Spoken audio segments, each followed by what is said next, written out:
Gimana kabarnya, sehat? Alhamdulillah. Alhamdulillah, puji Tuhan. Gak ada yang sakit kan? Nilainya bagus, dipertahankan sampai semester 6, 7. Ada yang mau nambah di sini semesternya. Nanti D3 sampai semester 6, misalkan sampai semester 6 di tahun 2025. Ya, udah dinyalain videonya? Udah ya. Ya, pagi ini sebelum kita memulai mata masuk di kirinya. Nah, kalian. Kita akan membahas dulu yang namanya RPS. Sebelum masuk mata kuliah itu harus tahu dulu silabusnya atau rencana pembelajaran semester. Satu semester berarti berapa bulan? 6 bulan. Sudah ada teori, ada praktek. Kita lihat ya. Nama mata kuliahnya farmakologi, kebaca? Baca ya. Kemudian ini kode mata kuliahnya, beban studinya dia 2 SKS. Ada yang belum tahu apa itu kepanjangan SKS? Sistem. Ayo, apa SKS? Satuan kredit semester. Namanya kredit berarti kalian nyicil setiap semesternya ya. 2 SKS itu 1 SKS teori, 1 SKS praktek atau praktikum. 1 SKS itu nilainya adalah atau berlangsung selama berapa menit? Ada yang tahu? Kemarin sudah dijelaskan? Kemarin siapa dosennya? Mata kuliah yang pertama hari Senin? Bu Ines sudah dijelaskan? 1T, 1 SKT itu udah berapa menit? Kalau D3 50 menit ya, 50 menit pembelajaran karena hari ini 3. Jadi pertemuan, kalau kalian lihat jadwal mata kuliah saya cuma ada 10 pertemuan, betul? Jadi nanti ada 1 mata kuliah yang beberapa materi. Kalau untuk 1 SKS praktek berarti berapa jam? 100 10 menit atau 3 jam. Oke, nanti lagi di mana? Di sebelah kelas ini ya, jangan sampai salah. Kemudian, nah apa sih yang harus kalian capai di dalam program studi ini? Namanya CP, capaian pembelajaran. Farmakognosi itu harus membawa kalian mencapai yang namanya bertakwa kepada Tuhan Yang Maha Esa. Maksudnya apa? Ada yang tahu?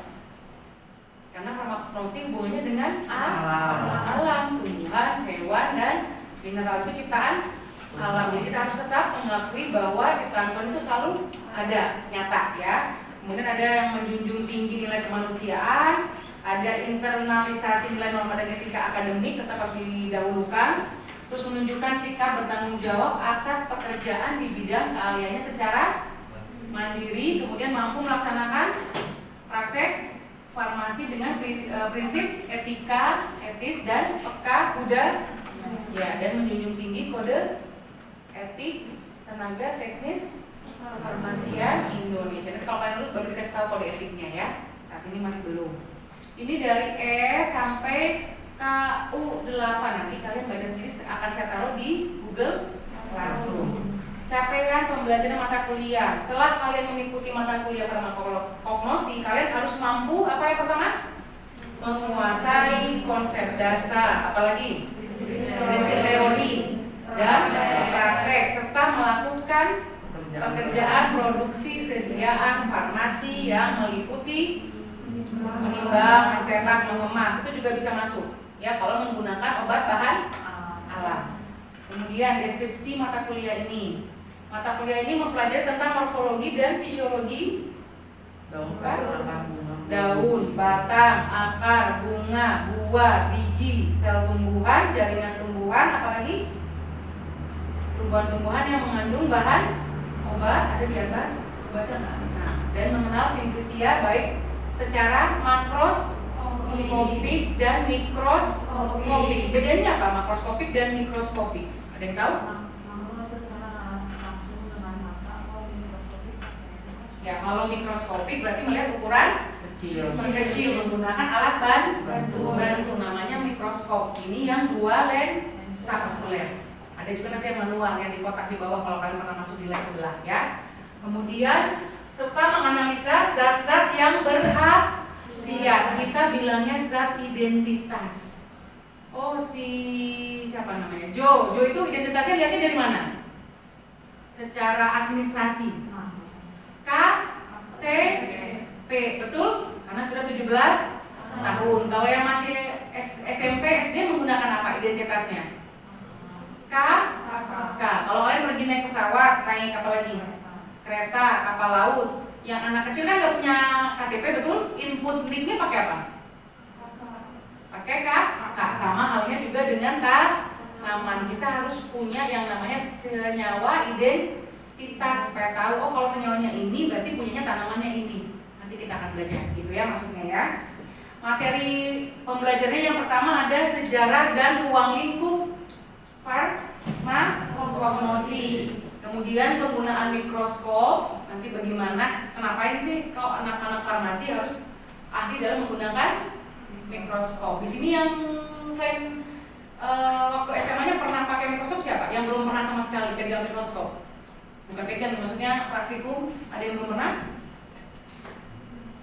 Mungkin belum. Udah pernah, siapa lagi yang belum? Jadi harus tahu sejarahnya. Kenapa harus tahu sejarah Indonesia? Kenapa? Kalian belajar nggak waktu SD? Sejarah. Belajar kan? Itu kenapa sih harus belajar? Kita harus tahu asal usul negara kita. Kalian belajar nggak sejarah di keluarga? Saya ada yang belum tahu sekarang orang tuanya siapa? Siapa tahu? Ada yang belum tahu tanggal orang tuanya tanggal berapa? Tahu? Nggak tahu? Tahu. Ada yang tahu nenek kakeknya siapa? Tahu. Keluarga yang di kampung mungkin tahu? Tidak semua. Tapi kan tahu kan? Karena kalian harus tahu sejarah keluarga kalian, betul? Mau suku Batak, suku Jawa, suku Sulawesi juga semua harus tahu, benar kan? Sama halnya dengan farmakognosi. Apa sih yang namanya farmakognosi? Kita lihat. Pengertiannya, farmakognosi berasal dari bahasa Yunani. Ada dua kata, farmakon sama gnosis. Farmakognosis. Ya, farmakognosi. Artinya adalah ilmu pengetahuan terkait tentang obatan yang berasal dari bahan alam, khususnya tumbuhan. Dulu belum ada alat canggih seperti di lab kita. Seseorang ketika kalian sedang herbal belum ya? Nggak ada yang herbal. Jadi kalian akan belajar di sedang herbal itu filosofi etnofarmasi secara etnis. Nanti kalian akan belajar. Nah, jadi pada zaman dulu sebelum ada alat canggih, manusia prasejarah berobat itu dengan cara melihat perilaku hewan. Ketika hewan itu makan daun ini, dia lihat gitu kan, karena belum punya alat canggih kan. Kira-kira sembuh nggak? Oh dia mati, berarti jangan makan hewan, jangan makan tanaman itu. Oh ini sakitnya ini, dia lihat lagi demam. Oh ternyata dia sembuh nih. Berarti saya bisa juga makan tanaman itu sebagai obat. Zaman dulu seperti itu. Zaman sekarang nggak perlu yang lain dari anjing kalian gitu. Tungguin dia kalau saya kasih bengkoang gimana, nggak perlu. Jangan tadi kalian kasih hewan kucing kasih duit dia langsung jangan ya. Jadi zaman dulu tuh dia hanya melihat dari tanaman yang dikonsumsi oleh hewan. Akhirnya manusia zaman prasejarah juga ikut. Ya itu dari kata farmakognosi. Sejarahnya siapa nih? Hipokrates. Pernah lihat tongkatnya? Bukan tongkat sembarang tongkat. Simbol apa itu? Simbolnya farmasi bukan? Iya. Coba lihat lagi. Kedokteran. Ini Bapak Hipokrates. Ini yang terkenal adalah Corpus Hippocraticum. Misalnya susah jadi dibaca ya. Kita lihat, beliau adalah Bapak ilmu kedokteran, di mana dia menuliskan yang namanya Corpus Hippocraticum. Menulis obat yang secara rasional untuk digunakan, menyusun sistematika pengetahuan kedokteran serta melakukan pekerjaan kedokteran pada kode etik yang tinggi. Ya, ini Bapak Hippokrates. Nama tulisannya apa? Corpus Hippocraticum. Kemudian ada namanya Paracelsus. Pernah dengar Paracelsus? Itu nama orang. Pernah dengar nggak? Di SMA nggak pernah, SMK? Ini ada namanya Bapak Paracelsus. Paracelsus. SM apa SM?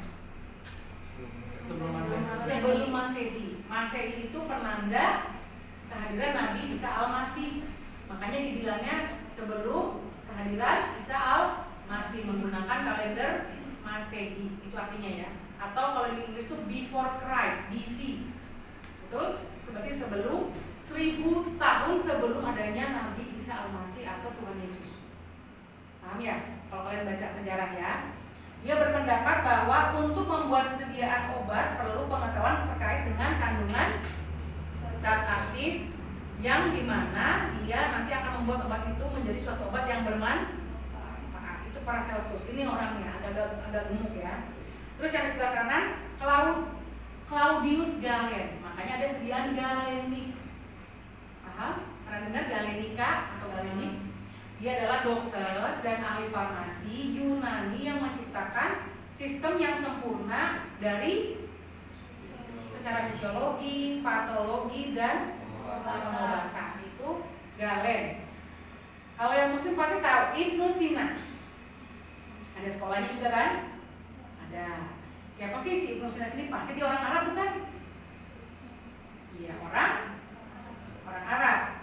Dia itu menggabungkan pengobatan dari barat ke timur, dari Yunani, India, Persia, dan Arab agar pengobatannya jauh lebih baik. Itu Ibnu Sina.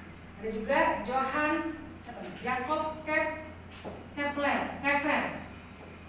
Kalau istilah farmakologi dan toksikologi itu pertama kali muncul oleh si Jacob Kepler. Dia yang penemu terkait dengan ilmu farmakologi dan toksikologi dengan menggunakan hewan.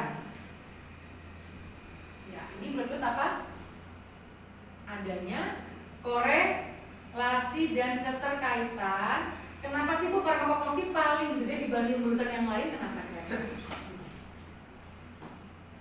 Karena farmakognosi adalah dasar dari segala ilmu farmasi. Asal mulanya dari farmakognosi. Dulu kan nggak ada alat, benar nggak? Zaman dulu, sehingga pengobatannya masih tradisional atau manual.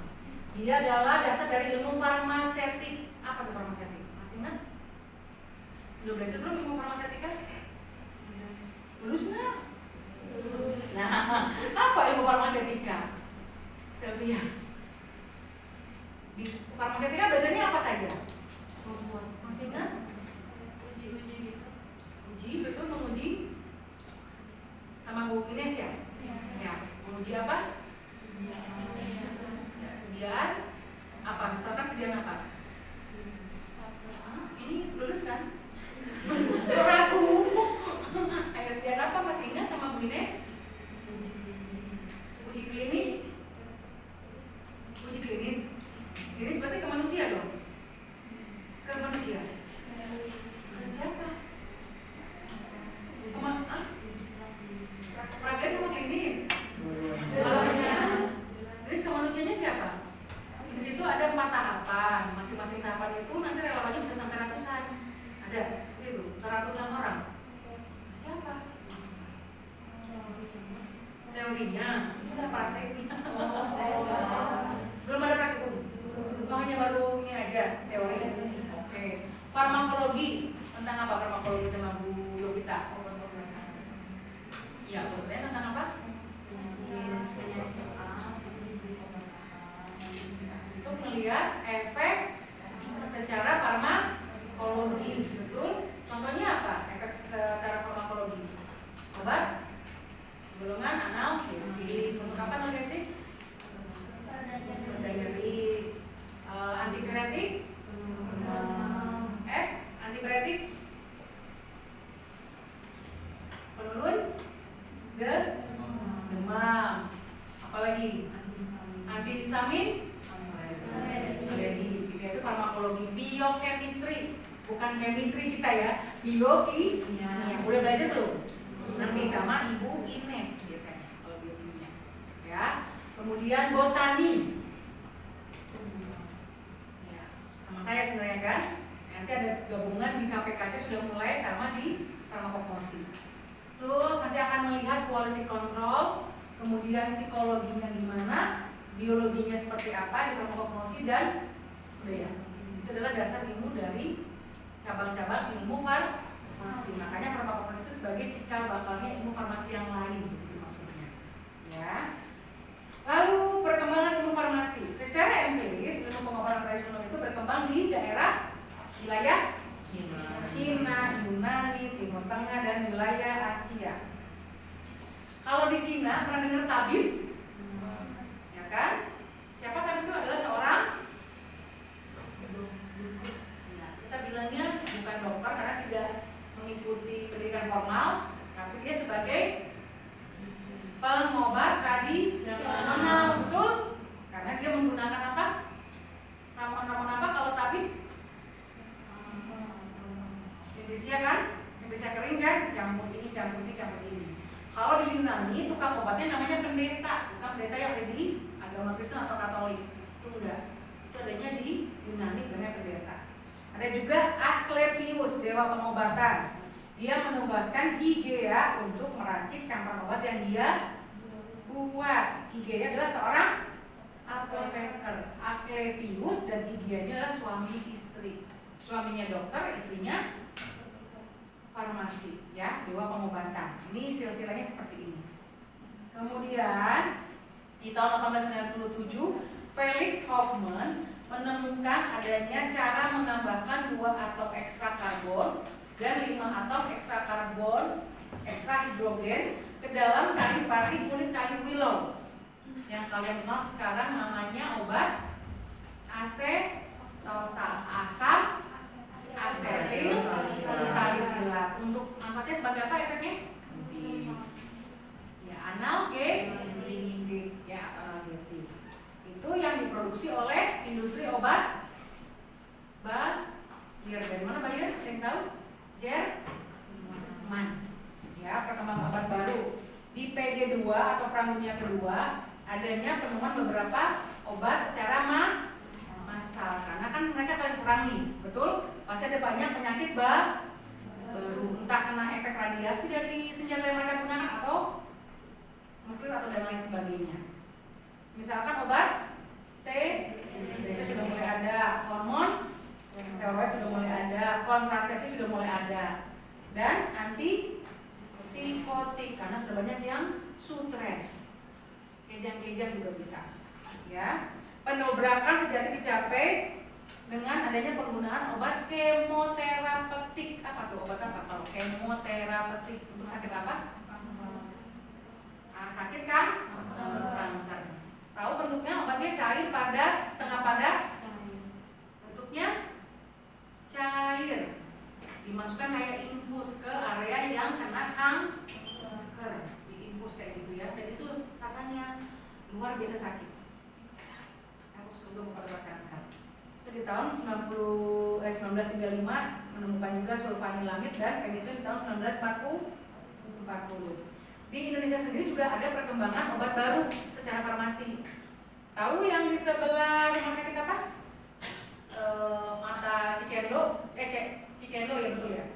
Tahu yang di stasiun kereta api ada pabrik kina terbesar di Indonesia. Itu di tahun 1890. Nah, masih beroperasional nggak sekarang? Masih. Dan dia masih berbunyi setiap jam 12, bunyi jam istirahat.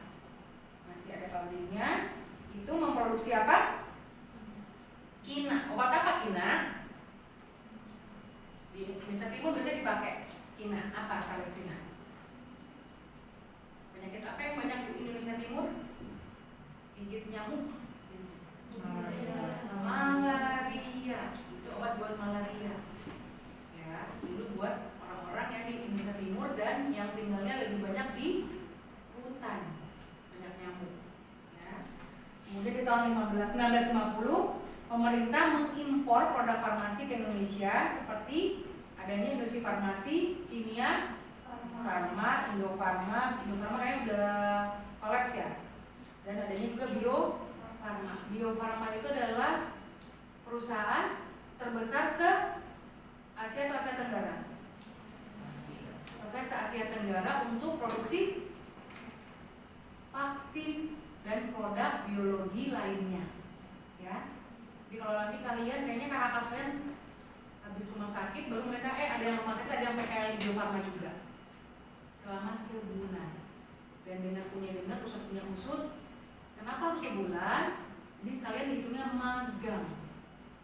Magang akan dikasih fee dari Bio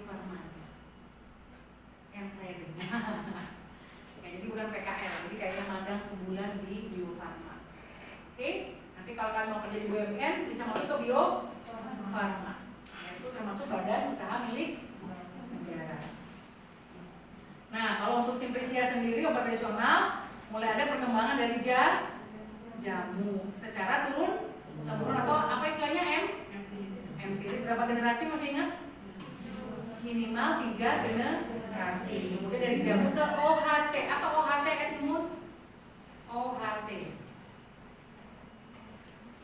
Masih ingat? Nadia? OHT? Lupa. Michael? Ya, obat herbal standar. Sudah uji apa, Jo?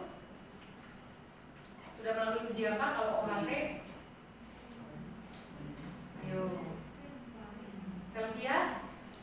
OHT uji apa? Klinis ada 2, secara in vivo sama in vitro. Bedanya apa? In vivo diujinya ke hewan. Oke, di dalam hewan dia dimasukin obatnya ke dalam hewan. Baru nanti kita lihat perlakuan perilakunya si hewan tersebut, betul kan? Terus kalau in vitro itu mata kuliahnya Bu Naomi. Ya, di cawan petri dilakukannya di luar, betul? Di luar tubuh si hewan tersebut, gitu ya. Itu in vivo dengan in vitro. Kalau fitofarmaka apa? Jelly. Sudah diuji pada hewan, Ya, diujinya ke hewan dan manusia. Makanya dokter sampai sekarang nggak mau meresepkan fitofarmaka. Kenapa? Masih nggak percaya. Masa sih obat herbal bisa menyembuhkan penyakit kayak kanker misalkan gitu ya? Karena belum ada uji secara praklinis dan klinis. Begitu ya. Walaupun per tahun lalu tuh ada formularium fitofarmaka yang dikeluarkan oleh Kemenkes untuk dipakai kedepannya akan masuk ke obat Fornasnya BPJS. Jadi dokternya bisa meresepkan, gitu ya. Yang penting dia ada kode registrasi dari Badan POM, itu yang penting. Lanjut, ini adalah beberapa senyawa identitas yang berhasil diisolasi. Apa tuh isolasi? Bukan isolasi ya. Isolasi adalah satu tanaman kira-kira berisi kandungan kimianya banyak nggak zatnya? Banyak. Isolasi itu berarti diambil secuplik zat berkhasiat, cuma satu zat aktif saja. Di tanaman Rauwolfia serpentina, bukan Celestina, serpentina, ditemukan reserpin. Ya, ini pule panda. Terus ephedrin dari tanaman Ephedra vulgaris. Terus atropin dari Atropa belladonna. Morfin buat apa? Kalau masih ingat? Buat apa morfin? Yang suka disalahgunakan, yang suka ditangkap BNN? Narkotika, morfin ya. Dari papaver, somniferum dan digoxin obat jantung dari digitalis lanata. Ini dari herbal semua. Ternyata dia memiliki efek farmakologi. Kayak tadi ya, di lingkaran bulu tadi ya, ada keterkaitannya. Itu diisolasi dari tanaman ini. Oke, jadi satu tanaman itu dia punya yang namanya senyawa metabolit.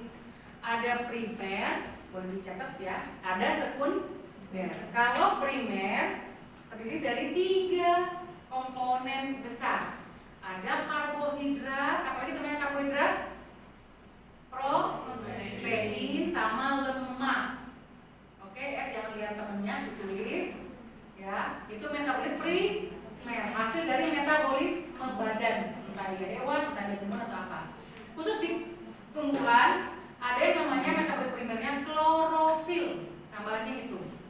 Selain manusia dengan hewan cuma 3, tumbuhan tambahannya klorofil. Apa itu klorofil, Celestina?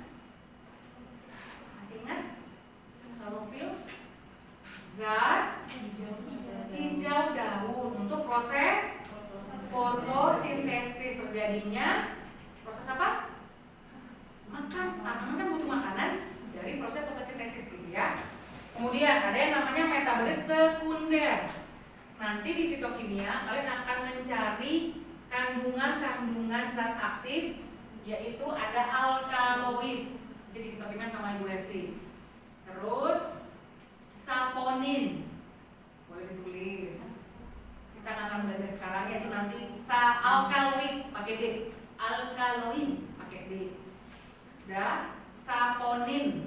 Biasanya saponin itu proses saponifikasi. Apa saponifikasi? Proses penyabunan. Ya kan? Nanti ada sabun, ada busa nanti di variasinya. Terus flavonoid pakai F, pakai V, pakai D. F dulu, F, V yang di tengah, D di belakang. Flavonoid, saponin, alkaloid, steroid, DKK dan lain-lain. Nanti kalian pelajari di itu panjang soalnya banyak ya di fitokimia. Jadi hasil metabolisme ada berapa? Dua. Yang pertama apa? Yang primer apa saja untuk di hewan? Di tumbuhan? Tambahan klorofil. Iya, tambahan klorofil. Terus kalau senyawa metabolit sekunder? Dan lain-lain. Nanti ada monoterpenoid, ada sesquiterpenoid, dan itu banyak ya. Nanti kalian mengujinya di praktikum fitokimia sama Bu Desti, bukan sama saya ya. Oke, ruang lingkup farmakognosi. Di farmakognosi itu ada 3 yang harus kalian pelajari. Yang pertama adalah identifikasi dengan melakukan pemerihan. Lihatnya di mana referensinya? Farmakope herbal. Kayak di farmakope biasa ya, ada pemerihan kan? Serbuk hablur lah, apalah itu maksudnya pemerihan ya. Terus nanti diidentifikasi kalian melakukan mikroskopik dan makroskopik. Makro berarti dilihat dengan mata telanjang, mikro pakai keran ini, keran lah ya, pakai mikroskop. Kemudian organoleptis berarti menggunakan panca indera. Ada berapa indera? 5 ya, nggak bisa lebih, bukan indera lesmana, indera bekti bukan ya. Ini panca indera ada berapa? 5.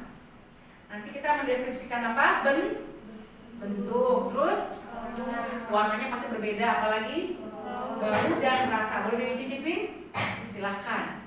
Kalau pengen, ini kayaknya pahit deh Bu, bener nggak sesuai dengan farmakope herbal pahit? Dicobain ya. Terus dengan tujuan apa?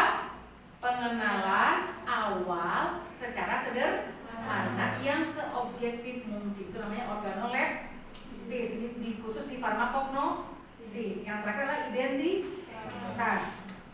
Dilihat dari tata nama simplicia, klasifikasi tumbuhan, plus senyawa identitas yang kalian nanti temukan di farmakope herbal. Allium sativum, senyawa identitasnya apa? Aliin. Betul? Temulawak? Kurkumin. Masih ingat kurkumin? Namanya apa? Kurkuma santoriza, kurkuma domestika, dan kurkuma yang lain, betul? Nanti limbang itu yang paling susah kalau kalian ujian makroskopik, karena bentuknya hampir sama semua. Ya, limbang-limbangan. Ada yang tanyakan? Baru satu materi. Mau minum boleh minum dulu. So, mau minum boleh, saya juga mau minum soalnya ya. Silahkan minum, asal jangan makan ya. Jangan mau kamar mandi boleh.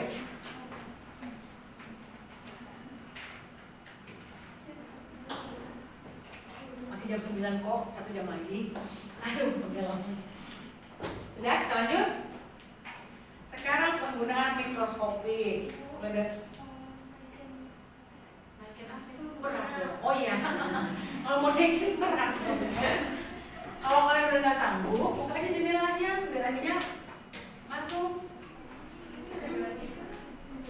23 tuh naikkan, itu turunkan. Nah, kalau naikkan tuh 28.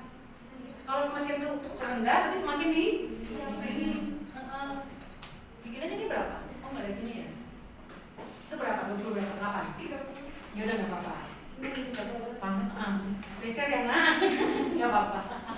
Panas buka itu aja Michael yang paling belakang. Sok. Daripada sirkulasinya enak. Ya kita mulai. Aduh.